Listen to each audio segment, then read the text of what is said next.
High, আমি কোয়েল। আজকে পুরো দিনটা কি করলাম তা আমি তোমাদের সাথে শেয়ার করতে চলেছি। সকালে ঘুম থেকে উঠেই রাধাকৃষ্ণকে প্রণাম করে নিলাম, তারপরে ফ্রেশ হয়ে এসে গ্যাসটা জ্বালিয়ে নিলাম জল গরম করবো বলে।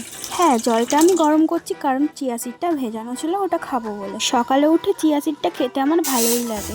জলটা গরম হওয়ার পর গ্লাসের মধ্যে জলটা ঢেলে দিলাম, তারপরে একটু হানি অ্যাড করে নিলাম। লেবু তো অন্যদিন দিয়ে থাকি, কিন্তু আজকে লেবুটা শেষ হয়ে গেছে। তারপর হালকা একটু নাড়াচাড়া করে খেয়ে নিলাম। তার 1 ঘন্টা পরে আমি ডিম টোস্ট বানিয়েছিলাম, সেটা খেলাম। আর মা বাবা দিদিকে একটু চা বানিয়ে দিলাম। সকালটা চলে যাওয়ার পর দুপুরের দিকে আমি স্নানটা সেরে নিলাম। আজকে আমার দিদির ছেলের বার্থডে বলে ওদের বাড়ি আমাদের ইনভাইট ছিল। ওদের বাড়ি খাওয়া দাওয়া শেষ হওয়ার পরপরই আমার একটা পার্লারে কাজ চলে এসেছিল, ওই জন্য কাজটা করতে আমি পার্লারে চলে এসেছিলাম। কাজটা ছিল নেলসের কাজ। কোথা থেকে এসেছো? হাবড়া থেকে।